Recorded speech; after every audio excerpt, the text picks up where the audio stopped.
Hey, Suzanne here with Caregiver Haven and Patient Pest.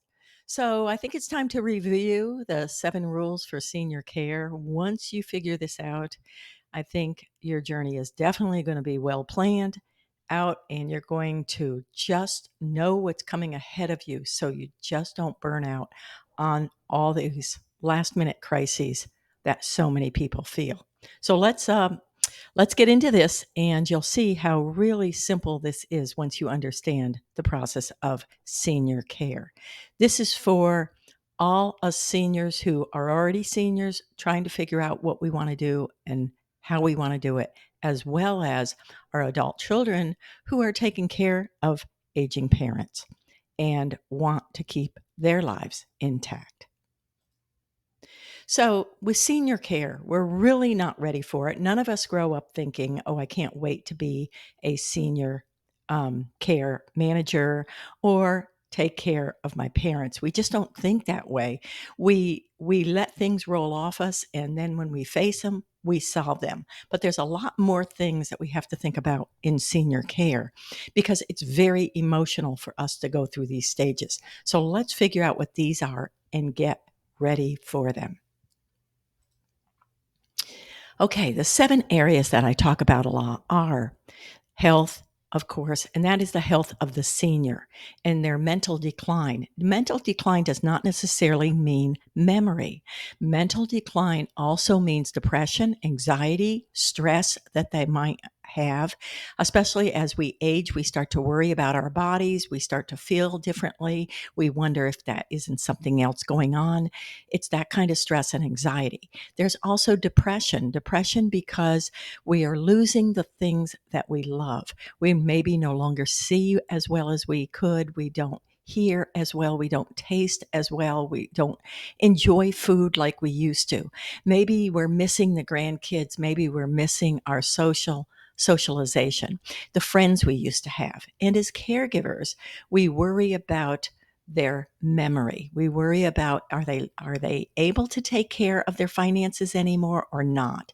Those are the kind of things that a caregiver, an adult child, will worry about with their parents. How well are they keeping up with the house? And then the legal and financial matters we have to talk about. Ours is the estate set up, and if not, shouldn't it be at this time? And what about the finances? Are they in place? How, are they going to run out of money before they run out of life? Are they going to come and live with us? And how is that going to work? And do we have an exit strategy? And we'll talk about that. And then the home living decisions. Where are they going to live? How are they going to live? What happens if they're going to need memory care? And how are we going to afford that? And then we have to set boundaries.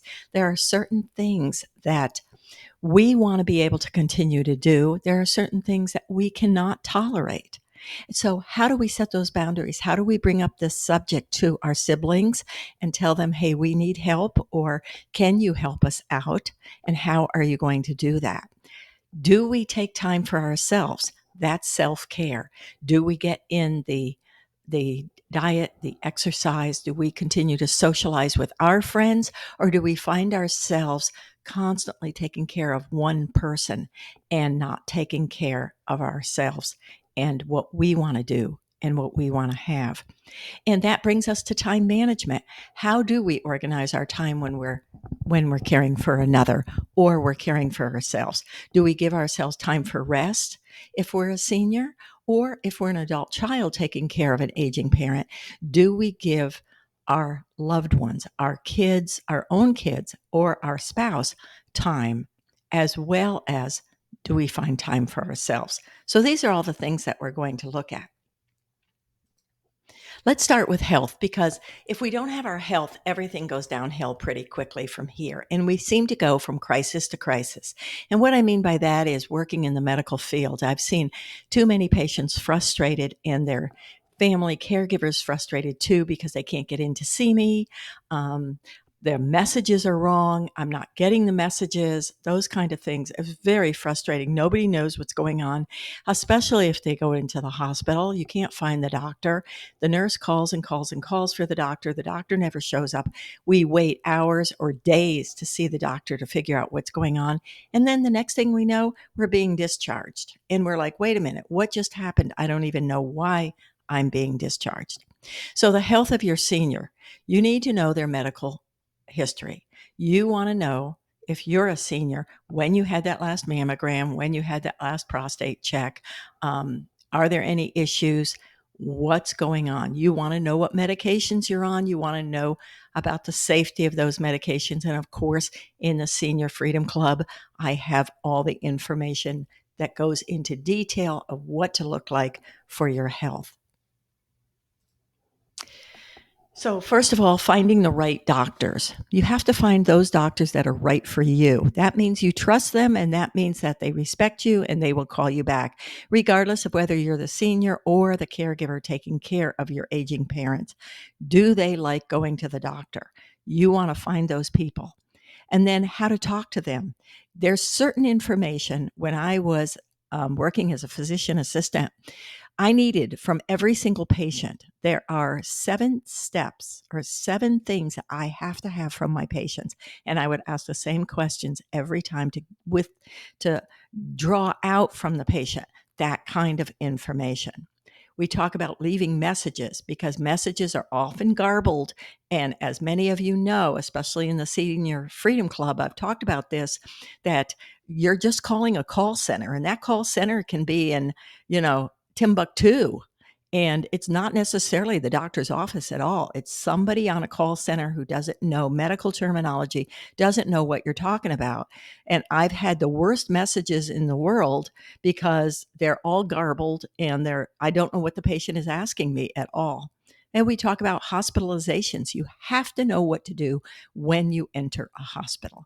And I can't go into that right now because it's a whole course on how to deal with hospitalizations. You have to know what to do. Emergencies, how to deal in the emergency room, spending time and working in the emergency room. I will tell you, it's an education that you will never forget. I had to tell my patients that we're going to do this, we're going to do this, we're going to get this paid for, this is not going to be paid for.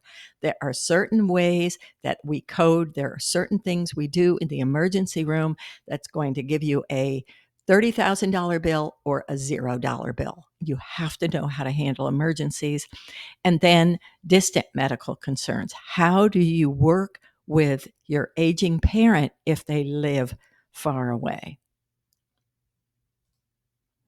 Okay, mental decline. This is something, as I've already mentioned, it can be memory, anxiety, depression.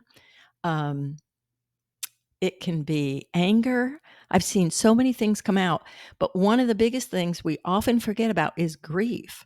And this is grief that comes from both seniors and their caregivers.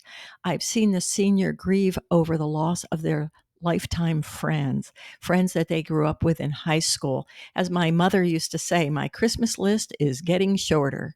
She was sad because those folks were leaving her and she didn't get the Christmas cards she used to get in the letters they would write back and forth to each other.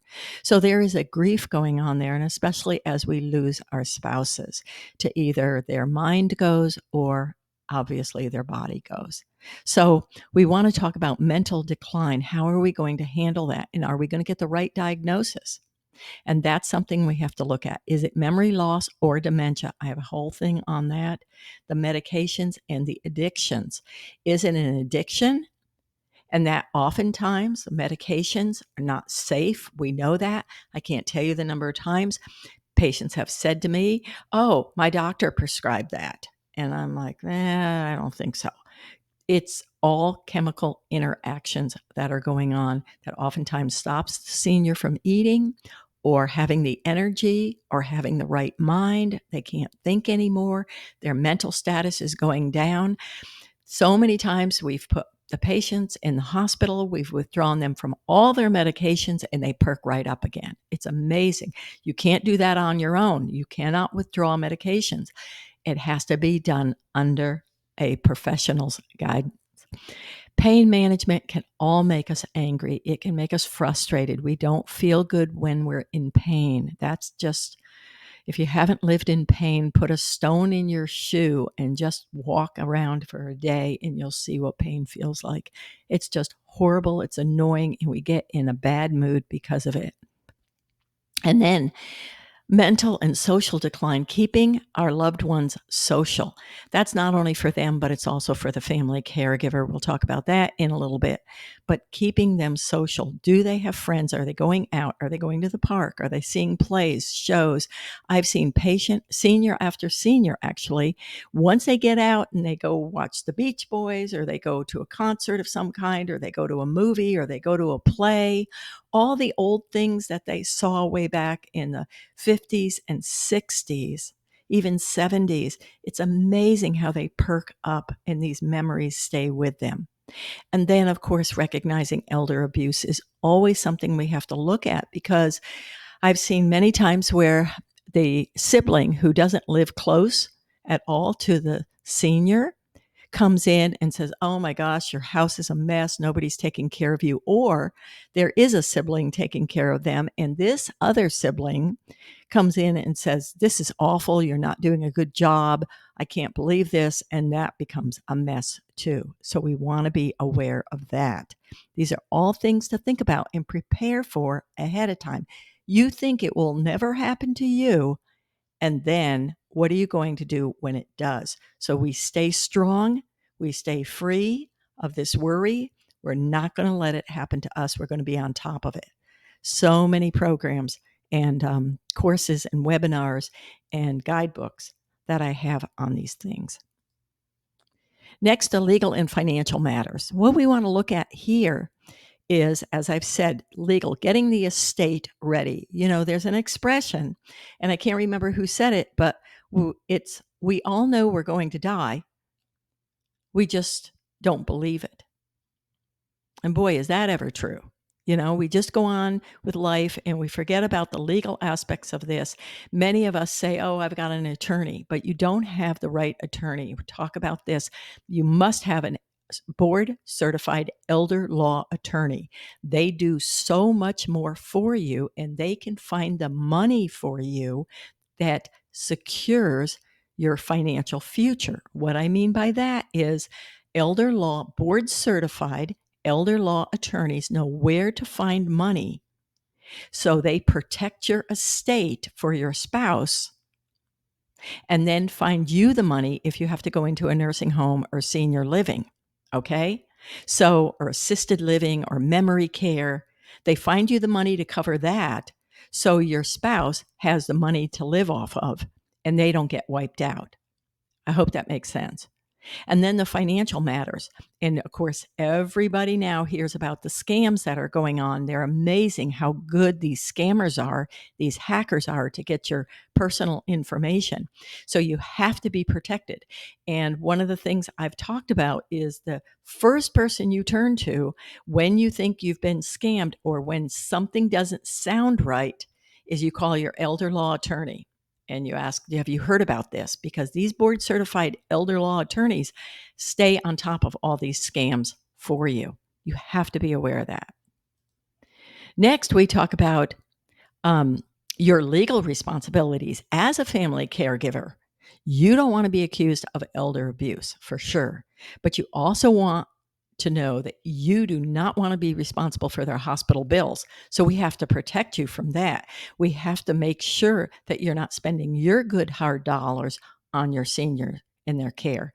Unfortunately, the average is $7,000 a year is spent on senior care, and it comes out of the pocket of the adult children, whether it's just one child and his or her spouse, or they spread it among all of them. But about $7,000 will be needed to over and above what the senior already needs. And we talk about the legal documents that you must have, the 31 documents that you need. Know the difference between palliative care and hospice. Even though hospice offers palliative care is a wonderful place to be if you've got a chronic disease. you can go in and out of palliative care. So a person might go into it for chronic kidney disease, let's say, but then they get better and they can come out of it again. But the difference is, first of all, it's not going to end in passing away, okay, like hospice. Palliative care is about bringing in the whole family, bringing in the diet, bringing in the exercise, bringing in a quality of life to get them back up and running again.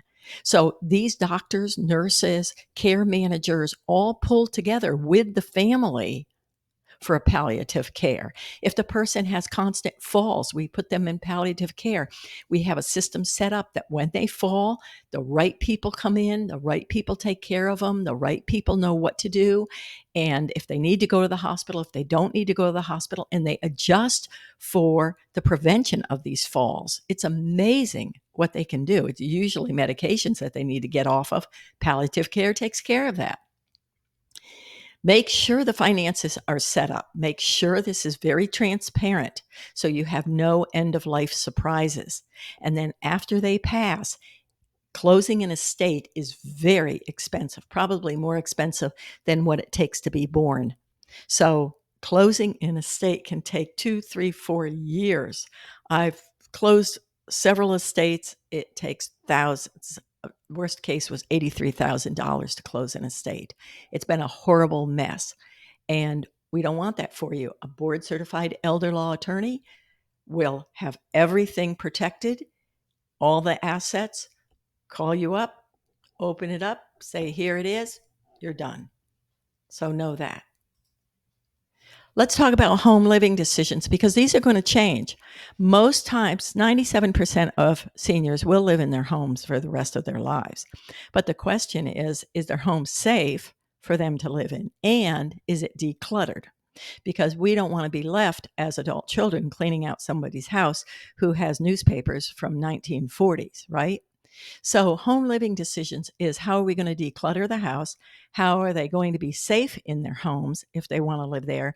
And are they going to need some extra care? And this is where you start to look at what we call the ADLs, the activities of daily living. Are they able to cook for themselves, bathe themselves, dress themselves, keep themselves healthy, do their finances, etc.? All of these are ADLs or independent ADLs, activities of daily living. So can they do these things? Once they can't, or the senior starts falling down on doing and taking care of these activities, then we have to look at getting them help. And are we going to get them home care? And if we are, is it going to be a private duty person? Or is it going to be your siblings are going to come in and help if you're a caregiver? Or is it going to be an agency that's going to come in? Or is it going to be a mix of all three of those? Then we look at is if they're going to go to assisted living. Assisted living is wonderful because you can determine what you want this assisted living to do. Do you want this person to come in and just make beds and do laundry once a week? Or do you want assisted living to come in and do the cleaning of the home, making of the beds, cooking, helping them with their medications, making sure that they're getting socialization and activities? I mean, you have a huge range of activities that an assisted living person can help with. You decide as the adult child or as the senior what you want with assisted living. Many people think, and many of my patients were misguided on this, they thought that if they put their spouse in assisted living, that meant that all of a sudden somebody was basically going to come in every day and live with them and help them with their spouse, and they'd be hanging around doing nothing anymore. And I said, oh no, you decide how often you want this person to come in. And it might be once a week, once a month. You don't ever have to feel pressured that this person has to come in and do everything. You're just going to need more help, and you decide what kind of help you're going to need. That's assisted living. So then we look at the daily tasks and the safety, finding the right home and being able to afford the right home. And again, this is where a board certified elder law attorney is going to come in, and hiring the right staff. And what I mean by hiring the right staff is I mean finding somebody you're comfortable with, whether that's a private duty person doesn't have to be a nurse, just a private duty person that comes in, loves to work with seniors and you? Or is it going to be an agency? People come in, you don't know who they are, but they're really just there to, take care or stay and sleep and watch you, get you up in the middle of the night. I had to have someone get up with my mom in the middle of the night when she needed to go to the bathroom. I could not get up and help her because I worked a full-time job at the emergency room and the urgent care clinic, and I was exhausted. It was like having a newborn. I couldn't keep breaking my sleep cycle. So at least 3, maybe 4 times a week, I hired somebody to come in and sleep. So or come in, they slept too, but they'd get up with my mom so I could sleep all night. And then the other 3 nights I could handle it. But by doing it every night, there was no way. I was exhausted. I couldn't break my sleep like that. So there are ways that you can fix this. And then when is it time to move them, especially if they don't want to move? How do you move your seniors when they don't want to move? Well, we cover all that, of course, in the Senior Freedom Club, but you want to think about this ahead of time. What is your exit strategy? Let's say you move them into your home and everything's hunky dory. They've got a place set up. They're doing great. They're cooking. They're making meals with you or for you, taking care of the grandkids, watching, and then they have a fall or they have a mini stroke and they lose a little bit of their memory. Now you're worried about them. Maybe can't take care of the kids anymore. And you find your roles reversing here, or you're even becoming more of the caregiver. And this is becoming a burden on you, your marriage, your children, or maybe I've seen this where the senior is in pain, and when they're in pain or depression, they become angry and bitter, and they're like, this is not mom's never been like this. She's depressed or she's angry or something's going on, and she's snapping at your children. And it's like, you can't live in this house anymore with her snapping at your children. That's not okay. Your children are becoming afraid of her, and she's not the grandma, the loving grandma she always was. What are you going to do in that case? Where's the exit strategy if she refuses to take antidepressants or she refuses to fix the problem? She says there's nothing wrong with her, yet it's the pain or it's the depression or it's something that's making her bitter. What are you going to do? So you have to have an exit strategy, and you have to know that there's a place that she can afford to go when it's not with you. These are the questions you have to think about ahead of time. So put these in your, think about and put these in your journal. What would I do in cases like this? How would I handle something like this? Setting boundaries is important. And this all goes into everything we've already talked about. Setting these boundaries. If you're in bad health, you're the senior and you're in bad health, how long are you going to let this slide? Or when are you going to get the care that you need?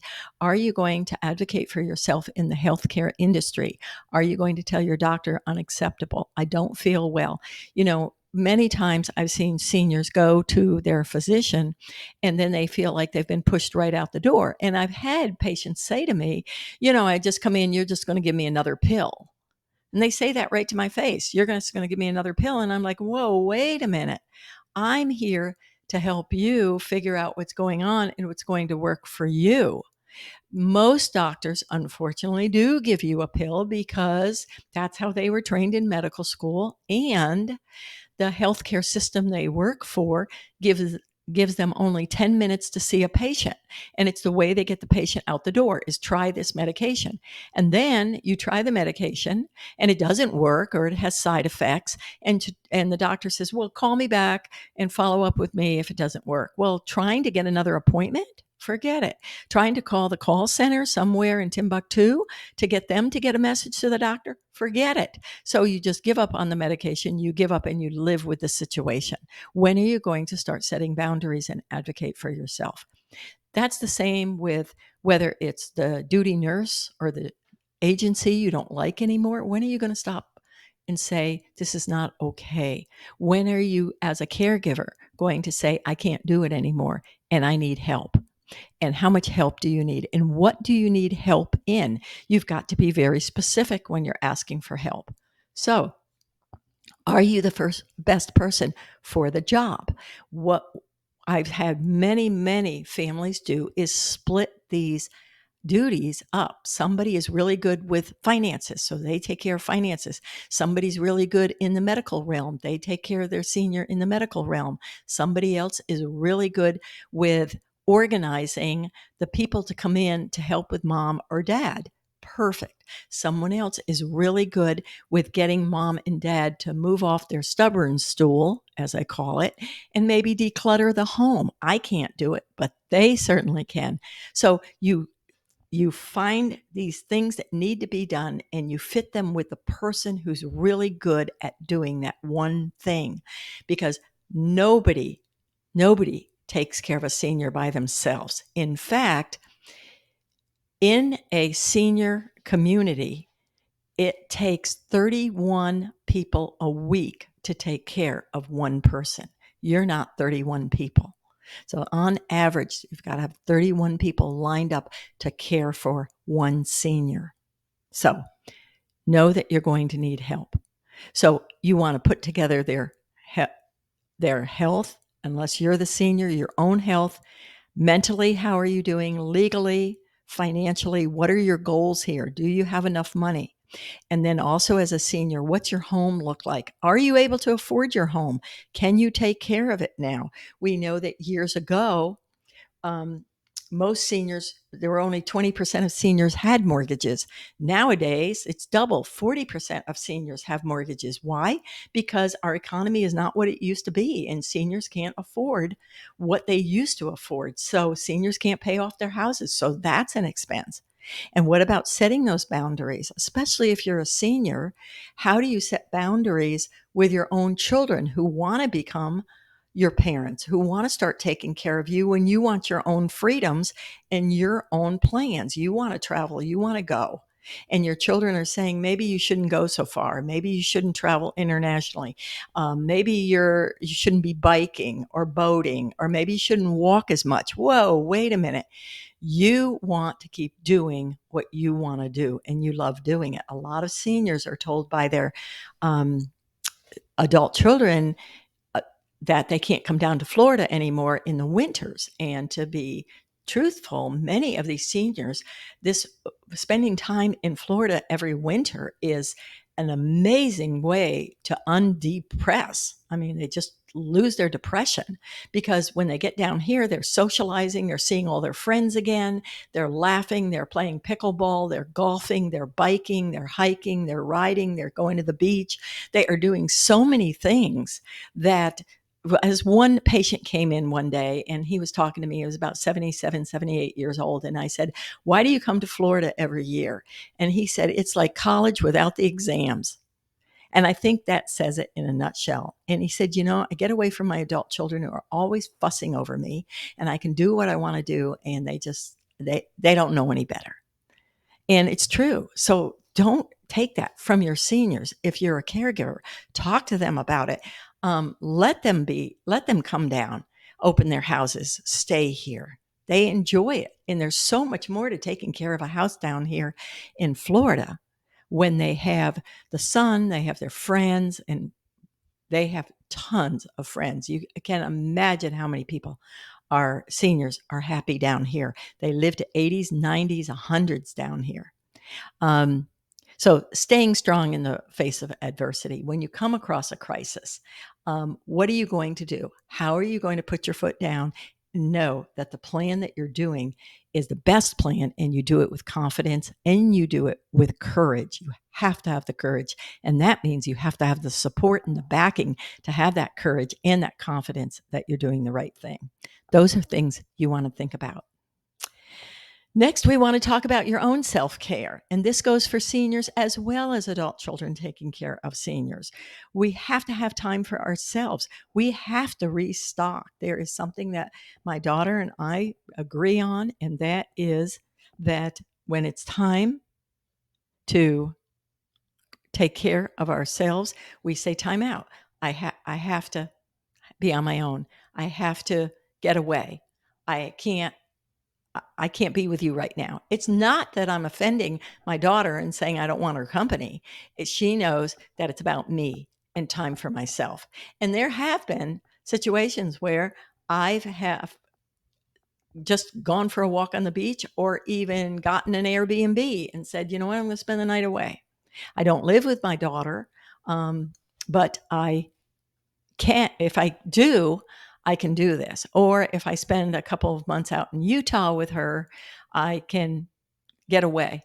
And I know I can do that and not offend her. So we have this communication up front and we tell each other what we can and cannot do, especially if we're hiking a lot together. There are times when we just want to hike alone.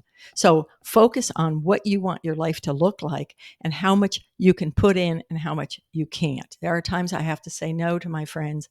There are times that I have to hibernate because I have to have time by myself. It's too important not to. I get drained. I get sad. I get overworked, overwhelmed, and we all do. So I have to have that time.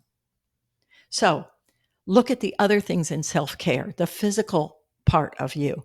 Are you eating well? Are you getting some form of exercise? Most of it's just got to be walking. That's fine. Yoga's great because it keeps your joints moving. Getting out with your friends. Are you getting rid of your friends by saying no all the time? Or are you really getting out there with your friends? This is something seniors, like I said, coming to Florida every year, they love seeing these friends and building new friends every year. It's amazing how we know people from all over the country. Obviously, you know, I live in Florida. But if you are saying no to your friends because you got to take care of mom and dad, I want you to stop and think about that right now. That's not okay. I have a lot of friends who have a difficult time coming out and having dinner or a birthday celebration or walking the beach with me or biking with me. No, I got to take care of mom. I got to take mom to the doctor, or I got to do this, or dad needs this, or I got to do this. And it's like, wait a minute. We used to do this all the time. Love seeing these people. And when I do get to see them, love the laughter and the memories and the stories that we share with each other, but they never come out. So think about it. Don't give up on your friends. You go back to those boundaries and say no. Thank you for thinking of me, but that's not going to work in my schedule right now. Are you keeping your marriage together? Are your kids okay?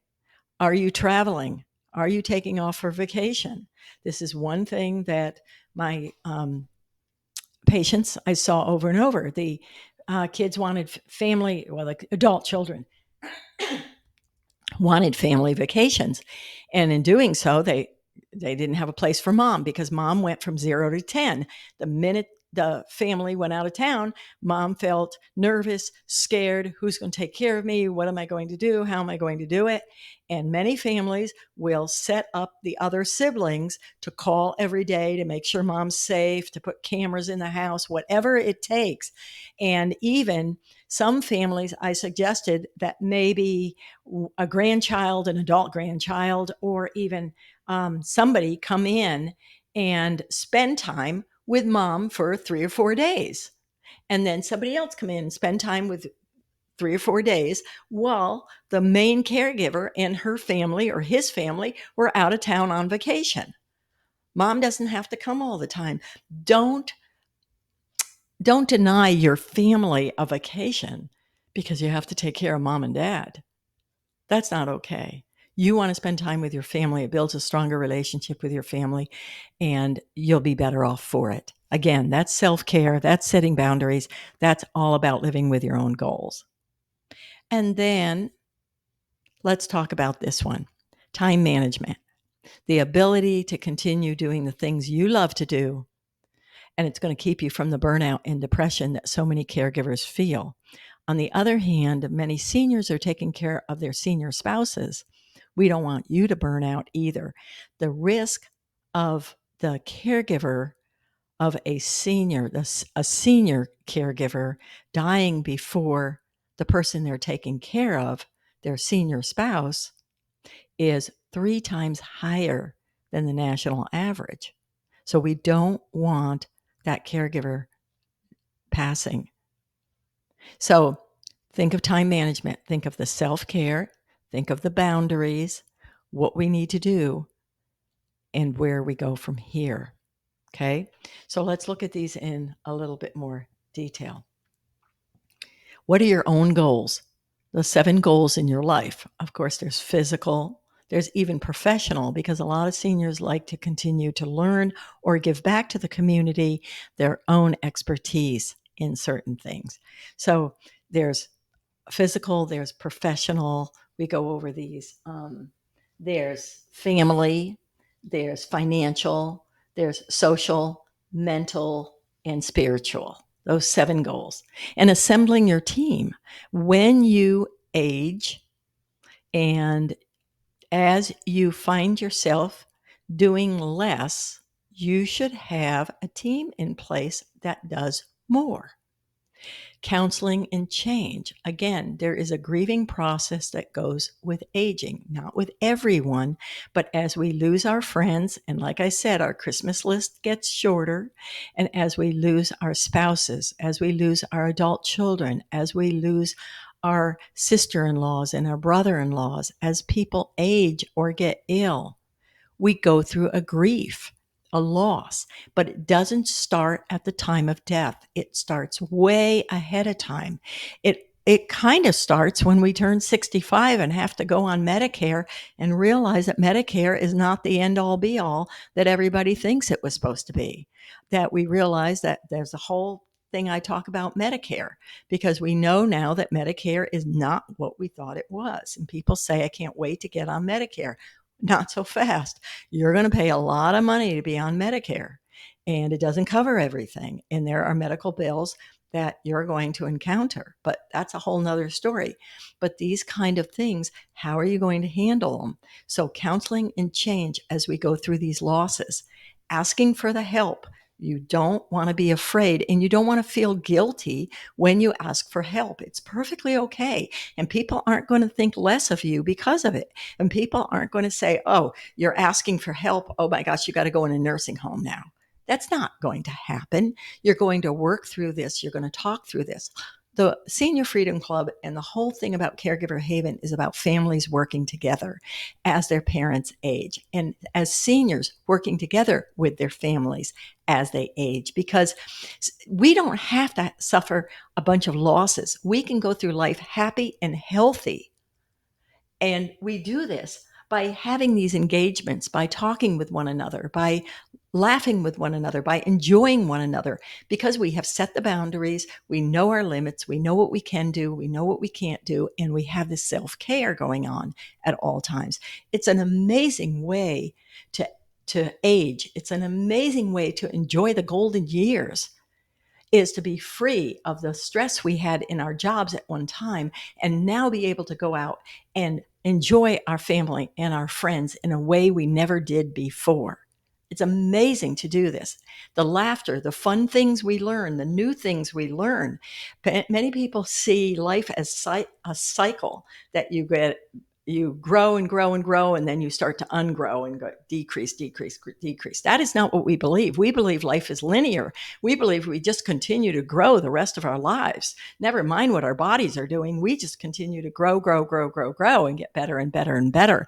That's how we want to see ourselves. That's what we want to do. And with new medications coming on the market for dementia and memory care, we have the opportunity to seize the moment.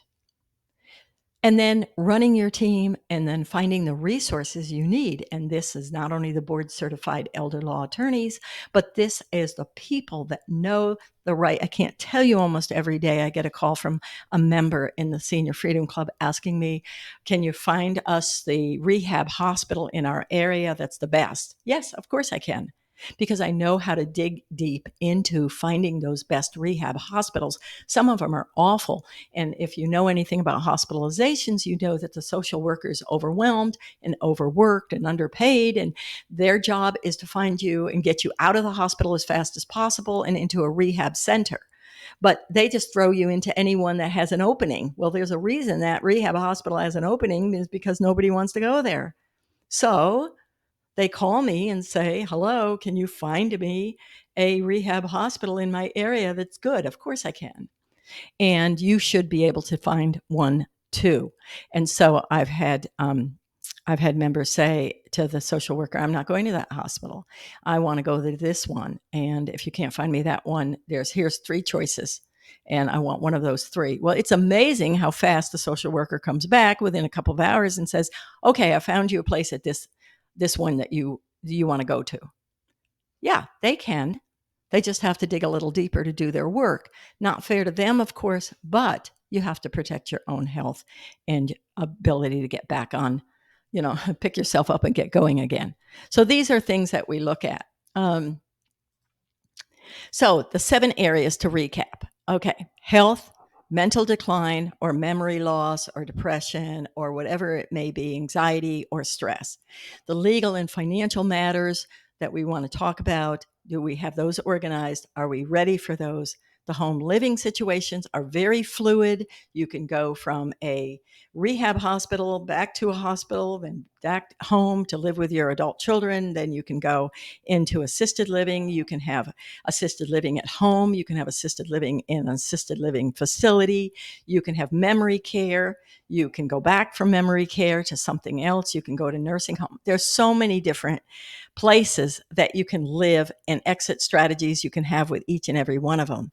And then setting boundaries, knowing I can do this and I can't do that, and I need help, and how to ask for help and set that up and balance that. So you have self-care, you put yourself first, you take care of yourself first, always. Seniors have to take care of themselves. Caregivers, family caregivers, adult children, you have to take care of yourself, period. That's got to be first. You cannot let that go. And I don't know where it comes up to where we say, oh, well, mom won't let me. No, that's setting boundaries. We talk about that. And then time management, of course, is running your own schedule, because this is not just about time. This is about energy. This is where we have to balance our own energy, whether we are an adult child taking care of a senior or a senior ourselves. We have to have the energy. Here lies the problem with many seniors. They don't know how to say no to their adult children, and they end up taking care of their grandkids like they're full time. You can't do that. You're exhausted. And I've had this situation over and over again where I've had the seniors, my patients, pull me aside and say, I can't do this anymore. Can you talk to my adult daughter about it? And I will. I'll bring the subject up and I'll say, you know what? Mom's not doing well because she's working too hard. You have to find somebody else. Daycare is very expensive, but you had the kids. You have to figure it out. Mom can't do it anymore. She can do some of it, but not all of it. We're going to set the limits. So sometimes it's taking an advocate to step in and say something you might not feel comfortable with saying yourself. And then what are your next steps? You don't have to get all of these areas perfect. Just get them going. Just start thinking about them.